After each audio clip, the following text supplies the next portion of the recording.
오늘도 귀한 찬양 진심으로 감사드립니다. 찬양대 찬양을 들을 때마다 제가 밑에서 괜한 걱정을 했구나라는 생각을 가지게 됩니다. 오늘도 귀한 찬양 진심으로 감사드립니다. 한 주간 평안하셨습니까? 예. 날씨가 많이 덥습니다. 그런데 또 밤낮으로 또 기온 차이도 꽤나 되어져서 그 뉴스를 보니까 장마가 벌써 끝났답니다. 예전 같으면 이제 한참 장마가 되어야 하는데 기후 이변으로 인해서 장마가 끝나고 계속해서 더운 날씨가 계속된다고 합니다. 여러분 건강에 더 많이 유의하시면 좋겠습니다. 이번 주 화요일 날 우리 노예에 있는 부목사님들 조금 위로하고 격려하기 위해서 김포공항 롯데몰에 있는 롯데시네마에서 영화를 하나 보기로 했습니다. 영화의 제목은 무명이라고 하는 제목의 영화인데 일본인 선교사로서 그 명성황후가 시해를 당한 이후에 우리나라에 들어와서 여러 가지 그 어려운 상황 속에서 복음을 위해서 애썼던 한 선교사의 이야기가 그려진 그런 영화입니다. 이런 영화들이 그 가뭄에 콩나듯 이렇게 나오지만 또 꾸준히 영화가 만들어지고 있다는 것이 참으로 큰 은혜인 것 같습니다. 2017년도에도 홍주연이라고 하는 감독이 감독을 하고 만들어낸 다큐멘터리 신앙 영화가 하나 있습니다.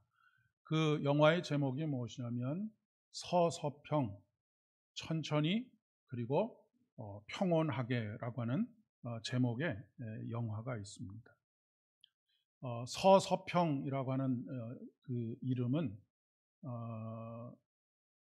앞에 이름의 서평에서 서자는 그 천천히 워낙에 이 선교사님이 성격이 급했던 모양입니다. 그래서 자기가 이 선교 사역을 하면서 조금 제발 이 급한 성격 때문에 일을 망치지 않고 조금 천천히 하면서도 또 평온하게 할 수 있도록 해달라고 해서 자기 이름을 한국 이름을 서서평이라고 그렇게 지은 모양입니다. 그래서 서서평 천천히 평온하게라고 하는 그런 제목의 영화가 만들어지게 되었습니다. 이 서서평 선교사님은 독일 출신으로 미국 선교사님으로 우리나라에 오신 분입니다. 이 서서평 선교사님의 어머니는 어렸을 때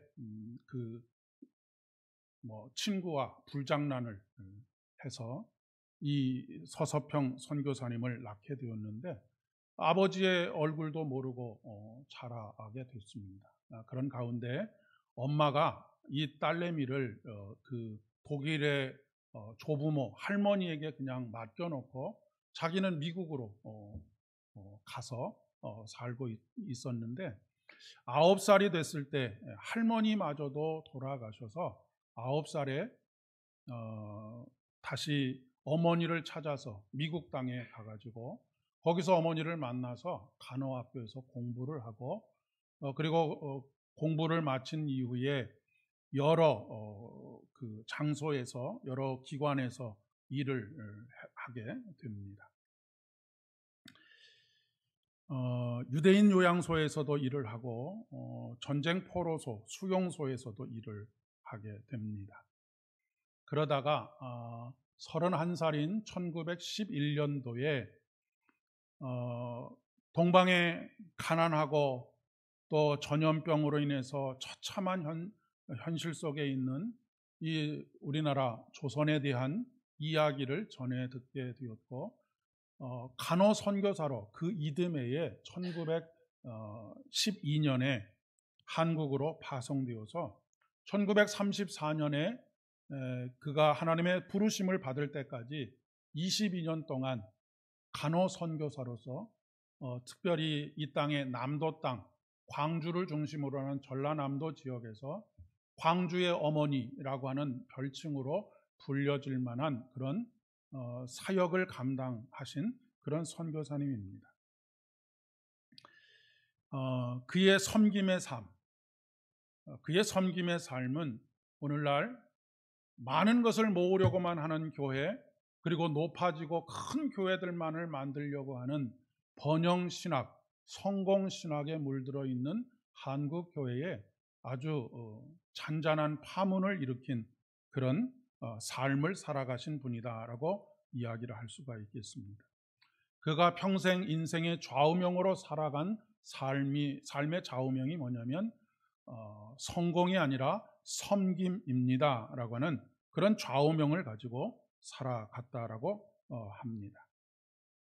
사실 이 서서평 선교사님은 이렇게 영화로 만들어지기까지는 사실 별로 광주에서는 굉장히, 광주와 그 인근 지역에서는 많이 알려지신 분이지만 한국교회가 전혀 주목하지 않았던 선교사님입니다. 왜냐하면 여러 가지 면에 있어서 그는 여자이기도 했고 독신이었고 의사가 아닌 간호사였고 뿐만 아니라 목사가 아닌 평신도로서 이런 삶을 살았기 때문일 것입니다.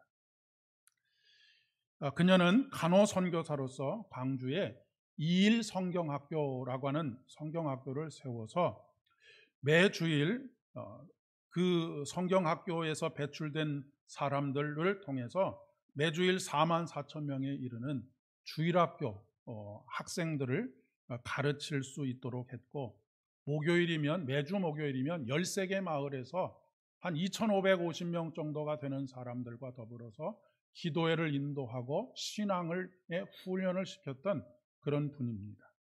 이분이 세우셨던 2일 성경학교는 후에 전주에 있는 한예정 성경학교와 합병을 해서 현재 전주에 있는 한일장신대에 전신이 된 그런 학교를 세우신 그런 분이시기도 합니다.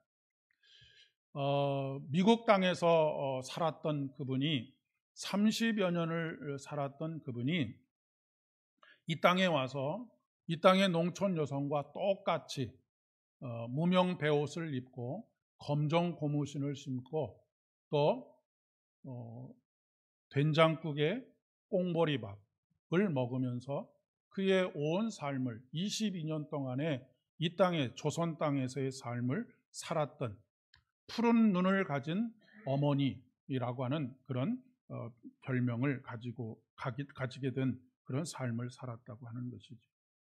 1932년에 이 서서평 선교사님께서 하나님의 부르심을 받았을 때 많은 사람들이 이 장례식에 와서 뭐라고 부르짖으면서 통곡을 했느냐면 어머니라고 부르짖으면서 통곡을 했다고 합니다.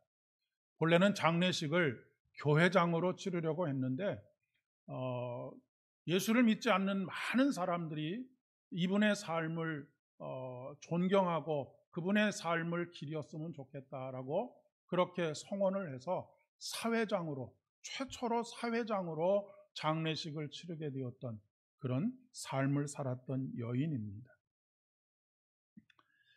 미혼이었던 이 선교사님은 어린 소녀들, 거린들, 그리고 고아들, 그리고 특별히 한센 병자들을 위해서 자신의 모든 것들을 내어주고 결국 본인 스스로는 영양실조에 걸려서 숨진 한 백인 여성이었습니다. 그녀는 고아들의 어머니였다라고 이야기할 수 있습니다. 한 만삭의 여인이 자신이 일하고 있는 병원에 찾아왔는데 이 만삭의 여인이 아이를 낳다가 죽게 됩니다. 그래서 이 낳은 아이의 이름을 요셉이라고 지어주고 이 아이를 양자로 영입하게 됩니다. 그리고 그 이후에도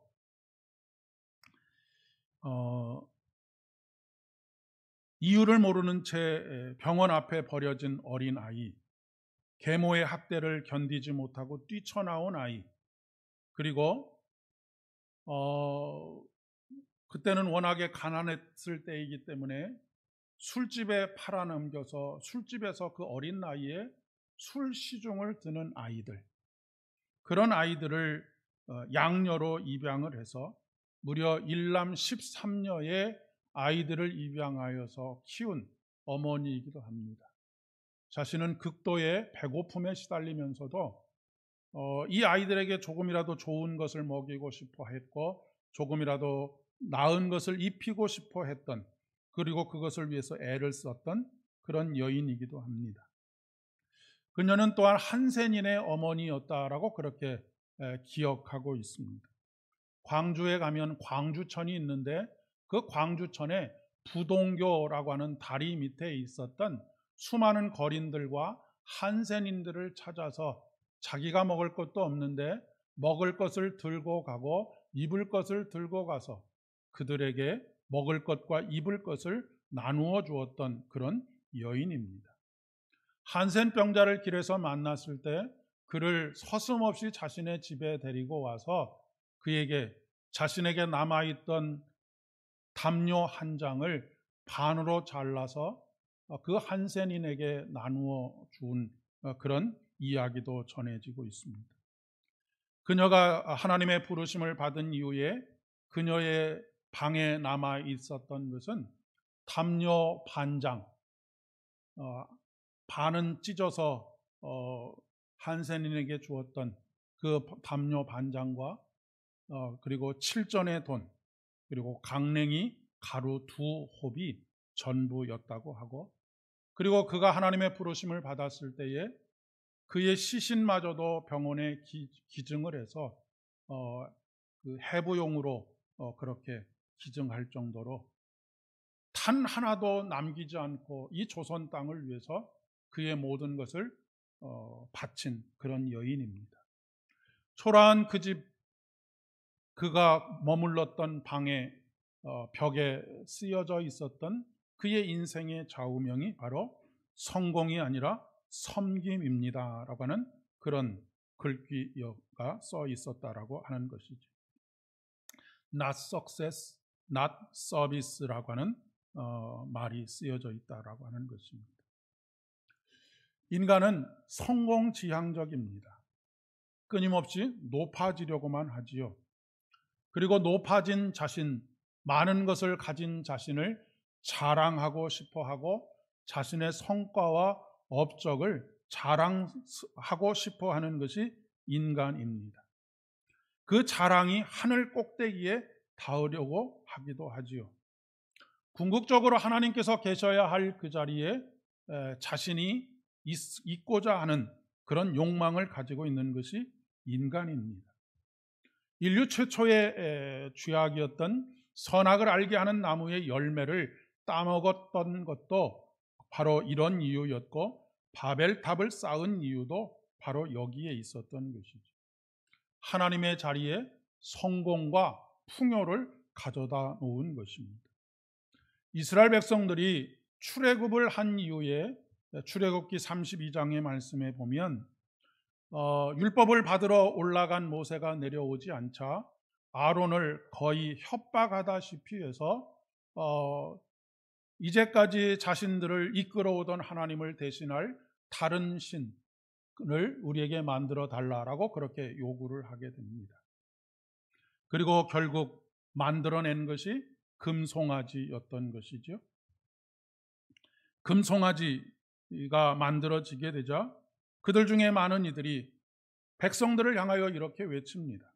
이스라엘아, 이분이 너희를 이집트 땅에서 데리고 올라오신 너희의 신이다 라고 그렇게 외쳤고, 모든 이스라엘 백성들은 거기에 열광하고 축제를 벌이며 춤을 추고 기뻐했다라고 그렇게 이야기합니다. 이것이 인간이 가지고 있는 그런 속성이라고 하는 것을 이야기해 주고 있습니다. 풍요와 성공이라는 우상을 하나님이라고 부르는 것입니다. 금송아지를 만들어 놓고 이것이 너희를 이곳까지 인도해낸 여호와 하나님이시다라고 말씀하고 있는 것입니다. 우리가 하나님을 섬긴다 하면서 그 하나님의 자리에 금송아지 곧 풍요와 성공을 가져다 놓고 예배하고 있다라고 하는 것을 말하고 있는 것이죠. 오늘 복음서의 말씀에 보면 여러 마을로 파송되었던 제자들이 예수님께 돌아오게 됩니다. 그들은 자랑스럽게 이렇게 이야기를 합니다. 주여, 주의 이름이면 귀신들도 우리에게 항복하더이다. 귀신들이 주님 앞에 항복하는 것이 아니라 주의 이름이면 그 귀신들이 우리 앞에 항복하더이다 라고 이야기하고 있습니다. 귀신들이 나에게 지금 항복하고 있다라고 하는 것을 이야기하고 있는 것이죠. 귀신들이 예수 그리스도의 능력 앞에 항복하는 것이 아니라 내 앞에 지금 항복하고 있다는 것을 자랑하고 있는 모습을 보게 됩니다. 마치 예수 그리스도의 이름을 만병통치약처럼 사용하는 그런 어리석음을 보여주는 것입니다. 예수님의 이름은 우리의 문제를 해결하는 어떤 수단이 아닙니다. 예수 이름으로 명령만 하면 되는 것은 더더욱이 아닙니다. 그런 것은 주술에 불과하다라고 이야기할 수 있습니다. 예수님께서는 우리에게 분명히 말씀하시죠. 나더러 주여 주여 하는 자마다 다 천국에 들어갈 것이 아니요 다만 하늘에 계신 내 아버지의 뜻대로 행하는 자라야 들어가리라 라고 말씀하고 계십니다. 아버지의 뜻대로 순종하는 자입니다. 아버지의 뜻대로 순종하는 것이 무엇입니까? 바로 섬김의 삶을 사는 것이라고 이야기할 수 있겠습니다. 하나님의 뜻대로 행하는 것은 내 목표나 욕망을 위한 수단이 되어서는 안 된다라고 하는 것이죠. 도리어 하나님께서 우리의 삶의 자리를 하나님의 복을 흐르게 하는 통로로 삼으시는 것입니다. 사실 한국교회는 그동안 이러한 말씀들을 잘못 해석해서 번영 신학에 깊이 물들어 있고 여전히 그 신학 속에서 허우적거리고 있는 과정 속에 있습니다. 예수를 믿으면 돈을 잘 벌어야 하고 사업도 번창해야 하고 자녀들도 다 성공해야 한다라고 하는 그런 환상에 사로잡혀 살아가고 있다라고 하는 그런 이야기입니다. 그러면서 반대로 이렇게 이야기할 수가 있겠죠. 실패는 예수를 잘 믿지 않았기 때문이다라고 이야기하는 것입니다. 그러나 여러분, 예수님을 잘 믿지 않았기 때문에 세상에서 바라보는 실패를 하는 것은 결코 아닙니다.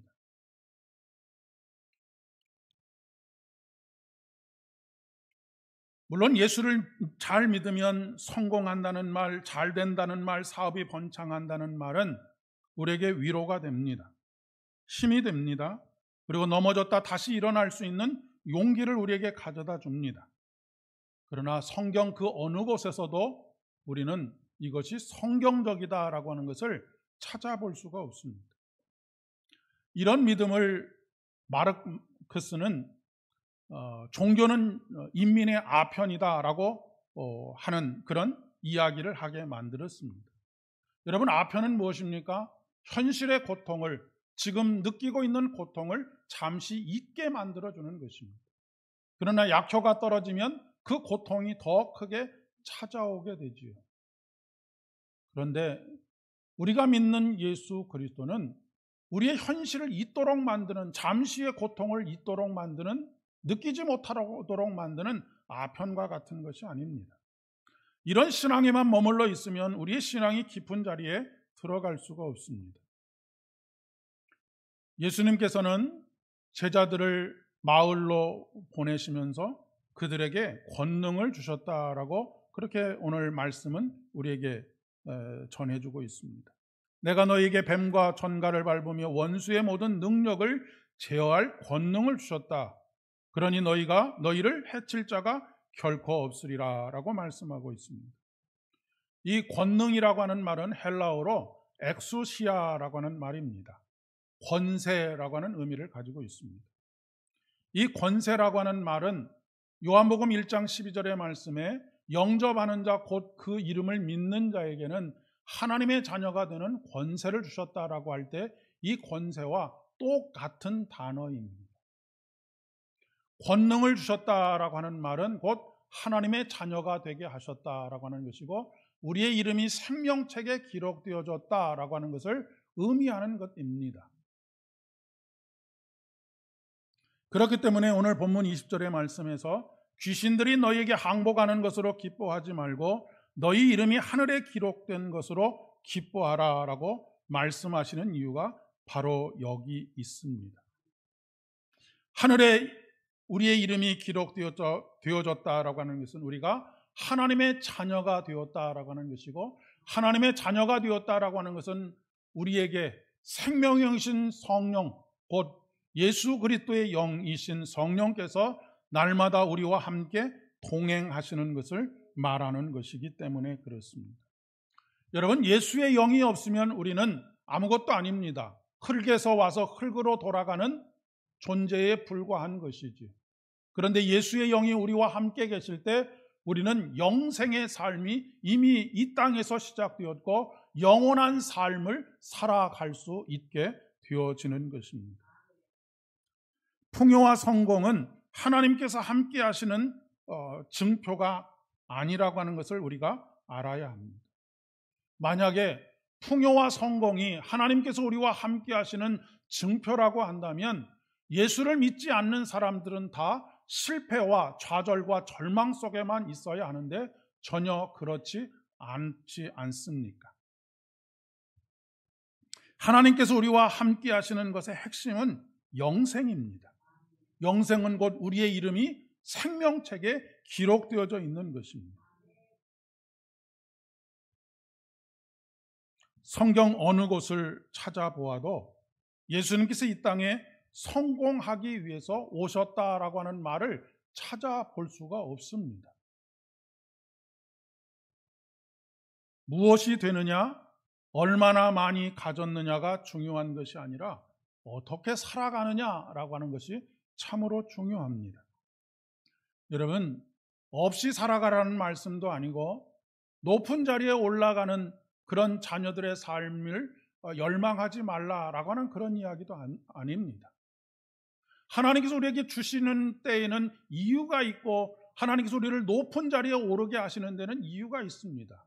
무엇을 위해서 그것을 주시느냐면 우리의 삶이 섬김의 삶을 살라고 그것을 주시는 것입니다.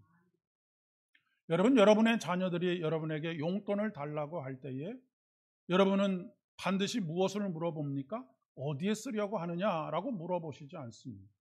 하나님께 우리가 무엇인가를 간구할 때에도 하나님, 우리의 자녀들이 존경받는 자리에 올라갈 수 있도록 해주십시오. 우리 자녀들이 혹은 우리의 가정이 많은 것들을 모을 수 있는 그런 가정이 될 수 있도록 하나님께서 물질의 복을 주십시오라고 요청할 때에는 반드시 하나님 앞에 무엇을 아뢰어야 하느냐면 이것의 용도가 무엇인지를 아뢰어야 합니다. 하나님, 내가 잘 되고 잘 먹고 잘 살겠습니다 라고 하는 것만으로 하나님께서 그것을 우리에게 허락하지 않으신다라고 하는 것입니다.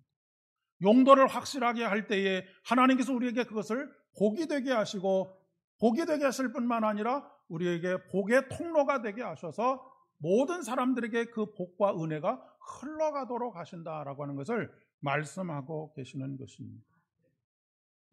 하나님께서는 모으고 높아지려고 하는 사람들이 쌓은 바벨탑을 무너뜨리신 것을 우리는 창세기 11장의 말씀을 통해서 확실하게 확인할 수 있습니다.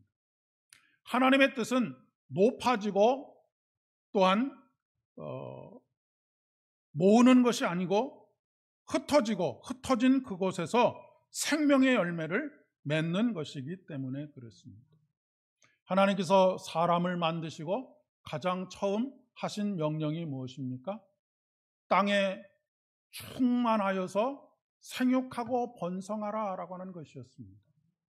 모으고 높이 올라가라 라고 하신 것이 아니라 땅에 흩어져서 그곳에서 생육하고 번성하라 라고 말씀하셨다는 말씀입니다. 오늘 교회가 교회다운 것, 그리스도인이 그리스도인다운 것은 바로 여기에 있는 것입니다. 하나님께서 우리에게 교회로 모이게 하신 이유는 교회를 높이 쌓고 많은 재정을 모아두라고 하시는 것이 아니라 우리의 삶의 자리로 나아가서 세상 한가운데로 나아가서 생육하고 번성하는 것, 바로 예수 그리스도의 생명책에 기록된 사람들로 매일매일 충만하게 만들어가는 삶을 살라고 우리를 부르시는 것이고, 부르신 우리들을 다시 세상 가운데로 보내시는 것이다 라고 하는 것을 말씀하고 계십니다. 하나님께서는 세상 가운데 높아지라고 하지 않으시고 오히려 섬기는 자가 되라고 말씀하시죠. 예수님께서 이 땅에 오신 목적에 대해서, 자신의 삶의 목적에 대해서 분명하게 마가복음 10장 45절의 말씀에서 이렇게 말씀하고 계십니다. 인자가 온 것은 섬김을 받으려 함이 아니라 도리어 섬기려 하고 많은 사람들을 자기의 목숨을 많은 사람들의 대속물로 주려 함이니라 라고 말씀하고 계십니다. 제자들을 세상에 보내시는 것처럼 하나님께서는 오늘도 우리들을 세상에 보내십니다. 우리들을 세상에 보내시는 이유는 예루살렘과 온 유대와 사마리아와 땅끝까지 이르러 내 증인이 되라고 하신 그 말씀을 실천하도록 하기 위함인 것이죠. 여러분, 땅끝은 어디입니까? 땅끝의 핵심은 복음이 전해지지 않은 것입니다. 복음을 기다리고 있는 것이죠. 그래서 땅끝은 물리적으로 먼 곳, 우리나라에서 가장 먼 곳, 그곳이 땅끝이라고 하기보다, 그것도 땅끝일 수 있지만 여기서 말하는 땅끝은 복음이 전해지지 않은 곳, 그것이 내 형제일 수도 있고 내 가족일 수도 있고 아니면 우리가 매일 가야 하는 직장일 수도 있고 만나게 되는 만남일 수도 있게 되는 것이죠. 예수를 영접하지 않는 사람들이 있는 바로 그것이 땅끝이고 그곳에서 생육하고 번성하도록 하는 것이 바로 우리의 사명이라고 하는 것입니다. 그곳에 가서 무엇을 하라고요? 섬김의 삶을 살아야 한다라고 하는 것입니다.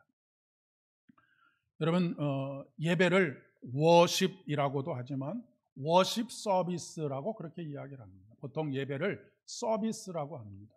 워십이라고 하는 것은 하나님의 이름에 합당한 가치를, 그 영광을 돌려드린다라고 하는 의미를 가지고 있는데, 그 워십, 하나님 앞에 예배하는 것을 서비스라고 그렇게 표현하는 이유는 바로 섬김이기 때문에 그렇습니다. 예배는 매 주일 오전 11시에 시작하는 것이 아니라 진정한 예배는 이곳에 드려지는 예배가 끝난 이후로부터 참된 예배가 시작이 됩니다. 그 예배는 삶으로 드리는 예배가 시작이 된다라고 하는 것이죠. 그 삶으로 드리는 예배는 하나님의 복음을 듣지 못한 이들에게 섬김의 삶을 통해서 앞서서 언급해드린 서서평 선교사와 같은 섬김의 삶을 통해서 비로소 예배가 시작되어지고 완성되어진다라고 하는 것을 이야기하고 있습니다. 하나님께서 보내시는 일터는 세상의 풍요와 성공을 이루어야 하는 것이 아니라 섬겨야 할 것입니다. 그것은 바로 하나님 앞에 그곳에서 제단을 쌓고 예배를 드려야 하는 것이라는 말씀입니다. 불러놓고 성경 펴고 예배를 드린다라고 하는 그런 의미이기보다는 그 섬김 자체가 곧 삶이 예배가 되는 것입니다. 예배가 삶이 되고 삶이 예배가 되는 그런 삶을 이야기하는 것입니다. 섬김을 우리의 삶에 하나님께서 함께 하시는 것, 우리의 이름이 생명책에 기록된 것을 삶으로 보여주는 것이죠. 오늘 서신서의 말씀에 보면 사도 바울은 자기의 육체를 위하여 심는 자는 육체로부터 썩어질 것을 거두고 성령을 위하여 심는 자는 성령으로 영생을 거두리라 라고 말씀하고 있습니다. 풍요와 성공을 위하여 심는 사람은 결국 썩어질 것으로 끝나고 말지만, 성령으로 심는 사람, 성령은 어떤 분이십니까? 성령은 우리의 위로자가 될 뿐만 아니라 성령은 우리를 돕는 자입니다. 돕는 성령은 바로 우리를 섬기는 분이시다라고 이야기할 수 있겠습니다. 섬김이라고 하는 것은 단순히 어떤 수고를 해서 아니면 우리의 물질을 나누는 것에서뿐만이 아니라 섬김은 관계이고 곧 사랑인 것이지.